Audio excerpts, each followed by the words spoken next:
ಅಷ್ಟೇ ಅಲ್ಲದೆ ಇಡೀ ಕ್ರಿಕೆಟ್ ಜಗತ್ತಿನಲ್ಲೇ ಅತಿ ಹೆಚ್ಚು ಅಭಿಮಾನಿಗಳನ್ನ ಹೊಂದಿರುವಂತ ಆಟಗಾರ ಅಂದ್ರೆ ಅದು ವಿರಾಟ್ ಕೊಹ್ಲಿ. ಕ್ರಿಕೆಟ್ ಕರಿಯರ್ನಲ್ಲಿ ದಾಖಲೆಗಳನ್ನೇ ಮೆಟ್ಟಿಲು ಮಾಡಿಕೊಂಡು ಬೆಳೆದಿರುವಂತಹ ವಿರಾಟ್ ಕೊಹ್ಲಿ ಪ್ರಸ್ತುತ ತಮ್ಮ ಜರ್ನಿಯ ಅಂತಿಮ ಘಟ್ಟದಲ್ಲಿದ್ದಾರೆ. ಭಾರತದ ಪರ ಏಕದಿನ ಮಾದರಿಯಲ್ಲಿ ಮಾತ್ರ ಕಣಕ್ಕಿಳಿತಾ ಇದ್ದಾರೆ. 2025ರಲ್ಲಿ ಸಾಕಷ್ಟು ಹೆಜ್ಜೆ ಗುರುತುಗಳನ್ನ ಮೂಡಿಸಿರುವಂತಹ ವಿರಾಟ್ ಕೊಹ್ಲಿ ಈ ವರ್ಷ ಮತ್ತಷ್ಟು ರೆಕಾರ್ಡ್ ಬ್ರೇಕ್ ಮಾಡುವಂತ ಚಾನ್ಸಸ್ ಇದೆ. ಸೊ ಏನೆಲ್ಲ ದಾಖಲೆಗಳನ್ನ ಮುರಿಯಬಹುದು ಅನ್ನೋದನ್ನ ಈ ವಿಡಿಯೋದಲ್ಲಿ ಹೇಳ್ತೇನೆ. ನಾನು ಶಾಂತ, ನೀವು ಸುದ್ದಿಯಾನದ ಸಬ್ಸ್ಕ್ರೈಬರ್ ಆಗೋದಕ್ಕೆ ಮರಿಬೇಡಿ.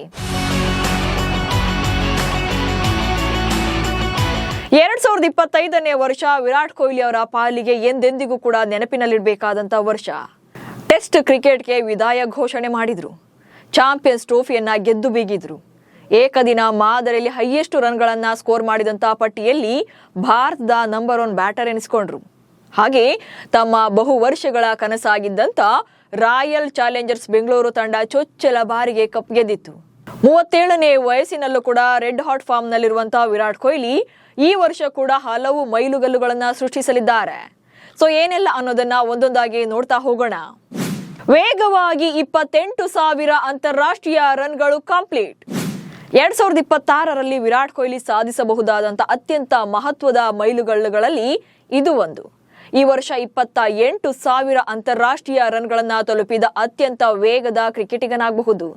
ಪ್ರಸ್ತುತ ಕೊಹ್ಲಿ 623 ಇನ್ನಿಂಗ್ಸ್ಗಳಲ್ಲಿ ಅಂದ್ರೆ ಎಲ್ಲಾ ಮಾದರಿಯ ಅಂತಾರಾಷ್ಟ್ರೀಯ ಕ್ರಿಕೆಟ್ನಲ್ಲಿ ಪ್ರಸ್ತುತ 27,975 ರನ್ಗಳನ್ನ ಕಲೆ ಹಾಕಿದ್ದಾರೆ. 28,000 ರನ್ಗಳನ್ನ ಟಾರ್ಗೆಟ್ ಅನ್ನ ರೀಚ್ ಆಗೋಕೆ ಇನ್ನ 25 ರನ್ಗಳ ಅಗತ್ಯ ಇದೆ. ಸಚಿನ್ ತೆಂಡೂಲ್ಕರ್ 644 ಇನ್ನಿಂಗ್ಸ್ಗಳಲ್ಲಿ 28,000 ಅಂತಾರಾಷ್ಟ್ರೀಯ ರನ್ಗಳನ್ನ ಕಲೆ ಹಾಕಿದ್ರೆ, ಕುಮಾರ್ ಸಂಗಕಾರ 666 ಇನ್ನಿಂಗ್ಸ್ಗಳಲ್ಲಿ ಈ ಮೈಲುಗಲ್ಲನ್ನ ತಲುಪಿದ್ರು. ಹೀಗಾಗಿ ಸಚಿನ್ ಅವರ ದಾಖಲೆಯನ್ನ ವಿರಾಟ್ ಕೊಹ್ಲಿ ಬ್ರೇಕ್ ಮಾಡಬಹುದು. ಏಕದಿನ ಕ್ರಿಕೆಟ್ನಲ್ಲಿ 15,000 ರನ್ ಗಳಿಸಿದ 2ನೇ ಆಟಗಾರ. ಇನ್ನು ಏಕದಿನ ಮಾದರಿಯಲ್ಲಿ ಸಾಮ್ರಾಟನಾಗಿ ಮೆರಿತಾ ಇರುವಂತಹ ವಿರಾಟ್ ಕೊಹ್ಲಿ ಮತ್ತೊಂದು ದಾಖಲೆಯ ಸನಿಹದಲ್ಲಿದ್ದಾರೆ. ಸಚಿನ್ ತೆಂಡೂಲ್ಕರ್ ಬಳಿಕ ಏಕದಿನ ಪಂದ್ಯಗಳಲ್ಲಿ 15,000 ರನ್ ಗಳಿಸಿದ 2ನೇ ಕ್ರಿಕೆಟಿಗ ಎಂಬ ಹೆಗ್ಗಳಿಕೆಗೆ ಪಾತ್ರರಾಗಬಹುದು.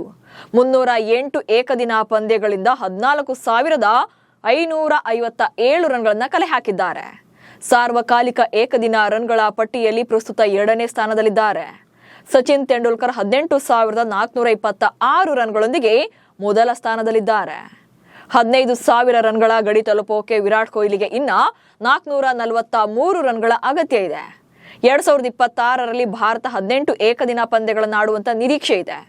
ಬಹುಶಃ ಈ ಎಲ್ಲಾ ಇನ್ನಿಂಗ್ಸ್ಗಳಲ್ಲಿ ವಿರಾಟ್ ಕೊಹ್ಲಿ ಆಡಿದ್ರೆ ಈ ದಾಖಲೆಯನ್ನ ತಲುಪಬಹುದು. ಐಪಿಎಲ್ನಲ್ಲಿ 9,000 ರನ್ ಗಳಿಸಿದ ಮೊದಲ ಬ್ಯಾಟ್ಸ್ಮನ್. ರಾಯಲ್ ಚಾಲೆಂಜರ್ಸ್ ಬೆಂಗಳೂರು ತಂಡದ ದಂತಕಥೆಯಾಗಿರುವಂತಹ ವಿರಾಟ್ ಕೊಹ್ಲಿ ಐಪಿಎಲ್ನಲ್ಲೂ ಕೂಡ ದಾಖಲೆಯ ಸನಿಹದಲ್ಲಿದ್ದಾರೆ. ವಿರಾಟ್ ಕೊಹ್ಲಿ ಪ್ರಸ್ತುತ ಐಪಿಎಲ್ ಇತಿಹಾಸದಲ್ಲಿ ಅತಿ ಹೆಚ್ಚು ರನ್ಗಳನ್ನ ಕಲೆ ಹಾಕಿದ ದಾಖಲೆಯನ್ನು ಹೊಂದಿದ್ದಾರೆ. 267 ಪಂದ್ಯಗಳಿಂದ 8,661 ರನ್ಗಳನ್ನ ಕಲೆ ಹಾಕಿದ್ದಾರೆ. ಐಪಿಎಲ್ನಲ್ಲಿ 9,000 ರನ್ ಗಳಿಸಿದ ಮೊದಲ ಬ್ಯಾಟ್ಸ್ಮನ್ ಆಗೋಕೆ 339 ರನ್ಗಳ ಅಗತ್ಯ ಇದೆ. 2008ರಲ್ಲಿ ಲೀಗ್ ಆರಂಭವಾದಾಗಿಂದಲೂ ಕೂಡ RCBಯಲ್ಲಿ ಮಾತ್ರ ಆಡ್ತಾ ಇದ್ದಾರೆ. ಹಾಗೆ ಹತ್ತತ್ರ 2 ದಶಕಗಳಿಂದ ಅವರ ಬ್ಯಾಟಿಂಗ್ ತಂಡದ ಬೆನ್ನೆಲುಬಾಗಿದ್ದಾರೆ. ಅಂತಾರಾಷ್ಟ್ರೀಯ ಕ್ರಿಕೆಟ್ನಲ್ಲಿ ಹೆಚ್ಚು ರನ್ ಗಳಿಸಿದ 2ನೇ ಆಟಗಾರ.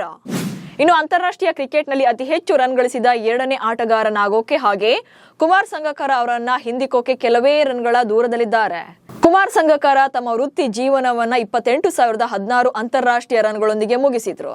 ಕೊಹ್ಲಿ ಪ್ರಸ್ತುತ 27,975 ರನ್ಗಳೊಂದಿಗೆ ಇದ್ದಾರೆ. 2ನೇ ಸ್ಥಾನಕ್ಕೆ ಇರೋಕೆ ಕೊಹ್ಲಿಗೆ ಕೇವಲ 47 ರನ್ಗಳ ಅಗತ್ಯವಿದೆ. ನ್ಯೂಜಿಲೆಂಡ್ ವಿರುದ್ಧ ಭಾರತ ಪರ ಅತಿ ಹೆಚ್ಚು ಏಕದಿನ ರನ್ಸ್. ಇನ್ನು ವಿರಾಟ್ ಕೊಹ್ಲಿ ಮತ್ತೊಂದು ದಾಖಲೆಯನ್ನ ಮುರಿಯುವಂತ ಹತ್ತಿರದಲ್ಲಿದ್ದಾರೆ. ನ್ಯೂಜಿಲೆಂಡ್ ವಿರುದ್ಧ ಭಾರತ ಪರ ಅತಿ ಹೆಚ್ಚು ಏಕದಿನ ರನ್ ಗಳಿಸಿದ ಆಟಗಾರನಾಗಿ ಸಚಿನ್ ತೆಂಡೂಲ್ಕರ್ ಅವರನ್ನ ಮೀರಿಸುವಂತ ಅವಕಾಶ ಇದೆ. ಕಿವೀಸ್ ವಿರುದ್ಧದ 42 ಏಕದಿನ ಪಂದ್ಯಗಳಲ್ಲಿ ಸಚಿನ್ 1,750 ರನ್ಗಳನ್ನ ಕಲೆ ಹಾಕಿದ್ದಾರೆ. ಆದ್ರೆ ಕೊಹ್ಲಿ ಈಗಾಗಲೇ 33 ಇನ್ನಿಂಗ್ಸ್ಗಳಲ್ಲಿ 1,657 ರನ್ಗಳನ್ನ ಗಳಿಸಿದ್ದಾರೆ. ಅಂದ್ರೆ 100ಕ್ಕಿಂತ ಕಡಿಮೆ ರನ್ಗಳ ಅಗತ್ಯ ಇದೆ. ಮುಂಬರುವಂತ ಏಕದಿನ ಸರಣಿಯಲ್ಲಿ ಕೊಹ್ಲಿ ಈ ದಾಖಲೆಯನ್ನೇ ಬ್ರೇಕ್ ಮಾಡಬಹುದು. ಹೀಗೆ 2026ರಲ್ಲೂ ಕೂಡ ಕೊಹ್ಲಿ 16 ದಾಖಲೆಗಳನ್ನ ಮುರಿಯುವಂತ ಅವಕಾಶ ಹೊಂದಿದ್ದಾರೆ. ಸೊ ನೀವು ಯಾವ ದಾಖಲೆಯ ಬ್ರೇಕ್ ಆಗೋದನ್ನ ನೋಡೋಕೆ ಕಾಯ್ತಾ ಇದ್ದೀರಿ ಅನ್ನೋದನ್ನ ಕಮೆಂಟ್ಸ್ ಮೂಲಕ ತಿಳಿಸಿ. ಹಾಗೆ ಸುದ್ದಿಯನ್ನ ಫಾಲೋ ಮಾಡಿ. ನಮಸ್ಕಾರ.